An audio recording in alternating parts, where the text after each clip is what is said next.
Leonidas Chaney was born in Colorado Springs on April 1st, 1883. He was one of 4 children to mute and deaf parents Frank and Emma Chaney. Due to this, he learned how to express emotions and phrases through pantomime and facial expressions, a talent that would benefit him greatly in his silent film career. After his first wife, Frances Creighton Cleveland, a vaudevillian singer, attempted suicide by mercury poisoning in a theater Chaney was working in at the time, Chaney couldn't bring himself to work in another theater, so he moved his career to the big screen. Chaney starred in over 150 movies with Universal Studios. It wasn't until his big break in 1919 with the role of the Frog, a contortionist who pretended to be healed by the sermon of a fake miracle healer, in The Miracle Man. Sadly, The Miracle Man is considered a lost film, and only a small fragment of it remains. Quite a few of Chaney's movies have been lost to time, with only small slivers of some surviving. Todd Browning's London After Midnight being one of them, as well as Chaney's 1920 version of Treasure Island. Chaney's role in The Miracle Man is what shot him into the leading man spotlight. After leaving Universal due to the refusal to pay him more, Chaney took his talents to Paramount, where he and director Todd Browning would work on countless amounts of films together, some of which included West of Zanzibar, where Chaney played the part of a magician seeking revenge after the man who destroyed his body and family.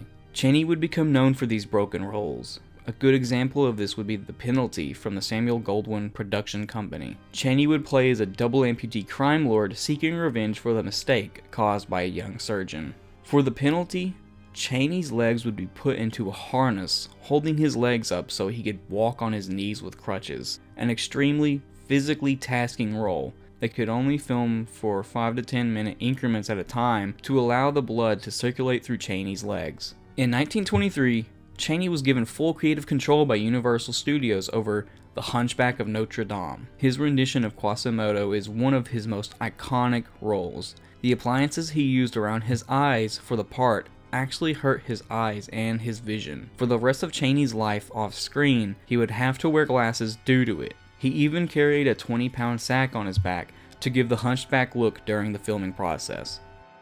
Chaney is known to many as an icon of horror. However, he only truly played in a few to almost no horror movies whatsoever. Another one of the biggest roles Lon Chaney had in his entire career was Eric, the Phantom, from Carl Laemmle's 1925 The Phantom of the Opera. The role of the disfigured Phantom shot him into horror limelight. Chaney tried his best to keep his version of the Phantom as accurate as possible to its original depiction in the book. He even used wires to hold his nose in place during filming, which caused occasional bleeding. The reaction of Mary Philbin during the famous unmasking scene of the Phantom was a genuine one. That had been the first time she had seen Chaney in his makeup during the entire filming process. It had been the first time any audience member had seen it either. Universal made sure to keep Chaney's makeup for the Phantom hidden in any advertising. Though Chaney was known for his strange and abnormal characters in the films he played in, he would on occasion play in movies without makeup or prosthetics.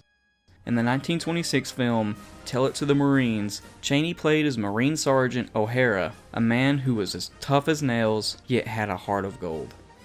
Another famous movie during its time by Metro-Goldwyn was Victor Seastrom's He Who Gets Slapped, a movie about a scientist turned circus clown due to the betrayal of his wife and former partner.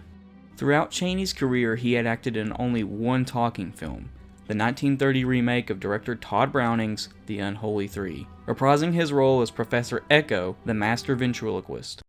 I want now to present Professor Echo, God's gifted genius, the greatest ventriloquist of the age, the man of 100 golden voices, Professor Echo. Thank you, Doctor. Thank you. Now, folks, if you'll just gather around a little closer now. Come right in a little closer. That's it. That's fine. That's fine, folks. Only 7 days after the release of the 1930 The Unholy Three, Chaney was hospitalized due to lung cancer and a throat hemorrhage. Chaney, unable to speak and having to resort back to sign language and pantomime use, slipped into a coma and died at the age of 47.